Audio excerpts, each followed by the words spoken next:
Hi, this is Tabitha. I'm talking to you from Flint, Michigan because this is where I live. This is my home for now, my town for now, and my pain for now. When I say my pain, because I'm talking about the water crisis, education crisis. Now everybody's fighting over garbage. Really? We don't have enough issues going on here that we gotta fight over trash issues? And who's gonna pick it up? You know, the thing I find funny in Michigan, and when I say funny I'm being sarcastic, is that Michigan is the only state I've ever lived in, and I've lived in a lot of states across this country.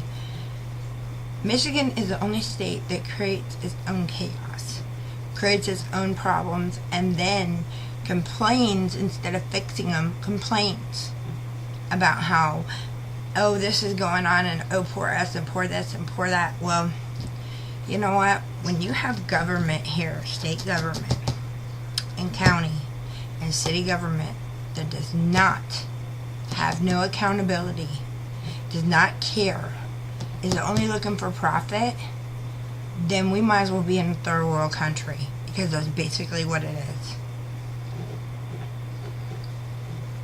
I can't even begin to tell you the horror stories I've heard.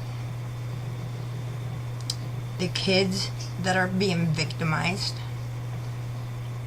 And the state's own people don't think that they are governed by us, the people of the state. And one thing that really confuses me is our Constitution says we the people.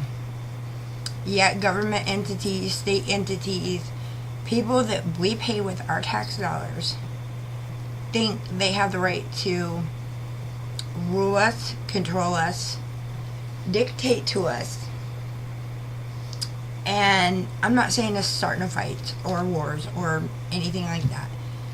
But when you become a governor, a senator, a congressman, a representative, even a mayor, you are a public servant, which means you are there because we put you there to do a job.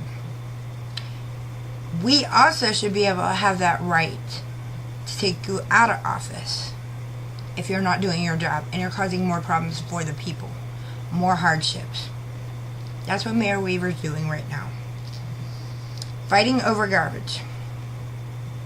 Fighting over a company that hasn't been around but 50 years. It is a state, it's a local, company from the state of Michigan. And they are out of Sterling Heights. They have been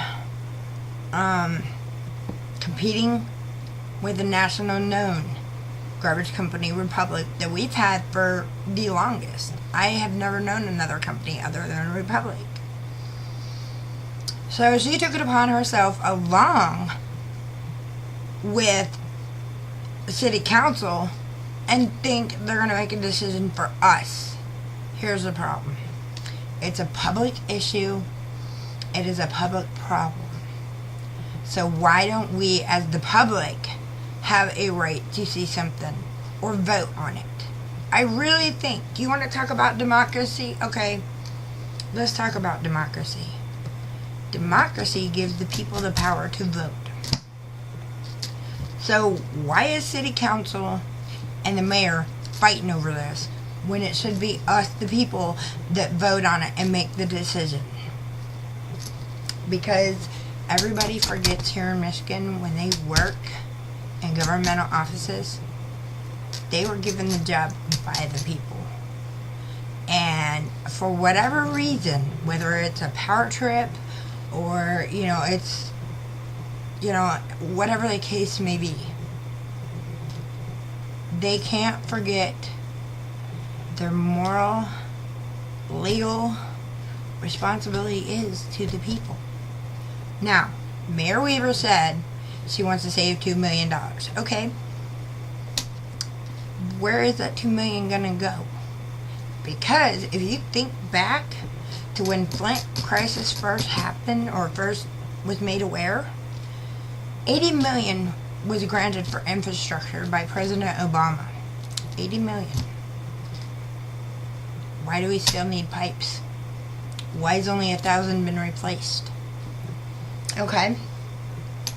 Then, if I'm not mistaken, and I hope I'm not, but $240 million was supposed to come to Flint too, for infrastructure, education, and so forth, and was supposed to be matched by the state of Michigan.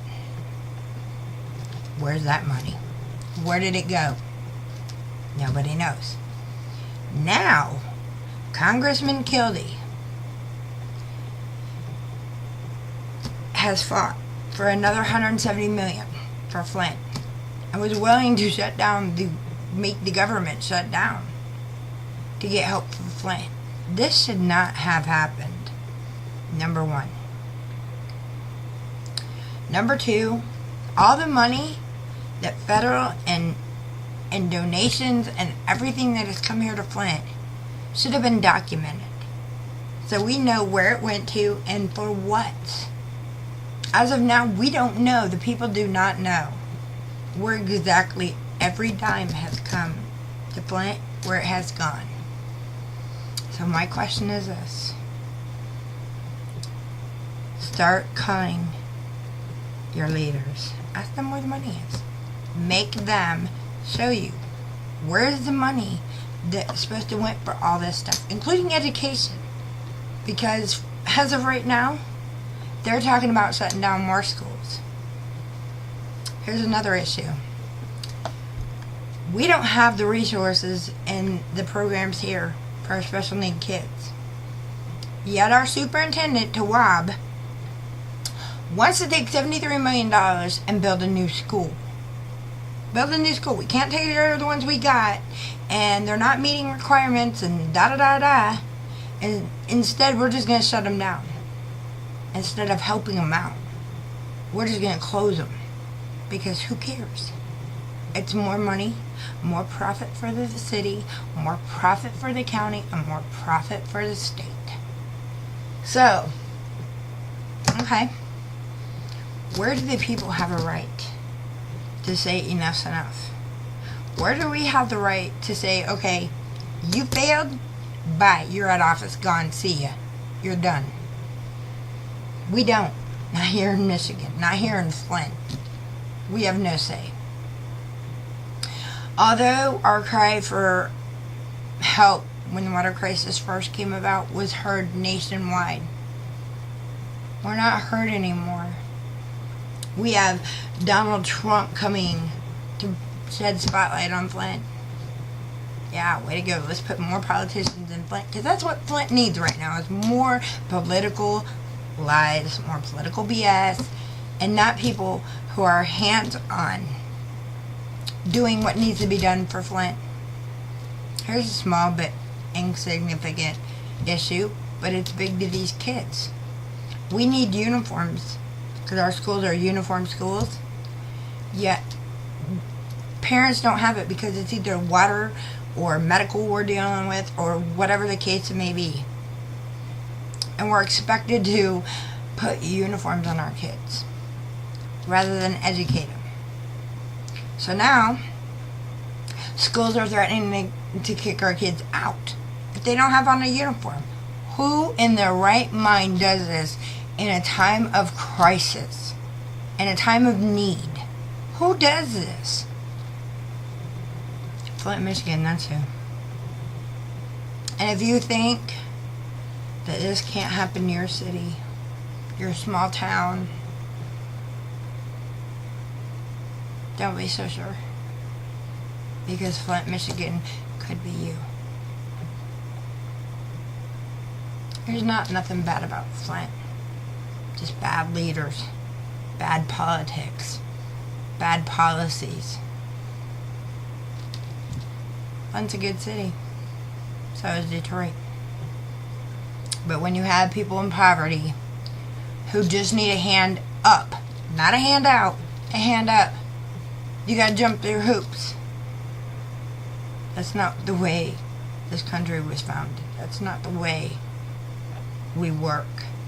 We work together. Unity. I don't care what your race is, your nationality. America was founded on, supposedly, fellowship. Helping each other out. Doing what we can. Helping us achieve to the next level. Not in Flint.